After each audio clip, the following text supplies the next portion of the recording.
Mary ചേച്ചിയുടെ കോഴികളാണ്. ശരിക്കും ഇവരൊരു ടൈം പാസ്സാണ് കേട്ടോ. രാവിലെ കൂട് തുറന്ന് ജെയിംസ് അങ്കിൾ വിട്ട് കഴിഞ്ഞാൽ ഓടി എല്ലാ പറമ്പിൻ്റെ എല്ലാ സൈഡിലോട്ടും പോകും. ഞാൻ പിന്നെ ഇങ്ങനെ ഭക്ഷണം ഇടുന്നതുകൊണ്ട് അവരെൻ്റെ വീടിൻ്റെ മുമ്പിൽ ഇങ്ങനെ വരും. ഞങ്ങൾ ചിപ്സ് കഴിക്കുമ്പോൾ ചായയുടെ സമയത്തൊക്കെ ഞാൻ ഇവർക്ക് ഇടാറുണ്ട്. ഭയങ്കര സന്തോഷമല്ലേ ഇങ്ങനെയൊക്കെ ചെയ്യുന്നത്. കോഴികളിത് കഴിക്കുന്ന കാണുമ്പോഴേ അടിപൊളിയാണ്. എന്തുണ്ടെങ്കിലും ഇവർ കഴിച്ചോളും. ചോറിൻ്റെ ബാക്കി വന്നതോ അല്ലെങ്കിൽ പപ്പടം ബാക്കി ഉണ്ടാവുന്നതോ എന്ത് ഇട്ട് കൊടുത്താലും ഇവർ കഴിച്ചോളും. അടിപൊളിയാട്ടോ. അപ്പം ഞങ്ങൾക്ക് ഫുഡ് വേസ്റ്റ് ആവുന്നൊന്നും സങ്കടമേ വേണ്ട.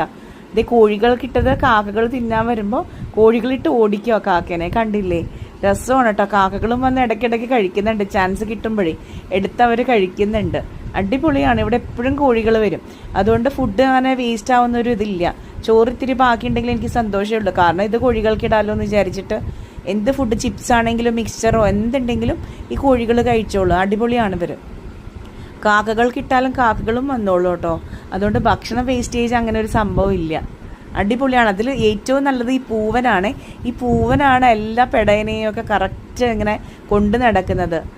കണ്ടില്ലേ പൂവൻ കോഴി. അടിപൊളിയാട്ടോ. ഇവൻ നല്ല ഇതാ. രാവിലെ ആകുമ്പോൾ തന്നെ വീടിൻ്റെ വാതിക്കലുണ്ടാവും ബിസ്ക്കറ്റ് കഴിക്കാനായിട്ട്.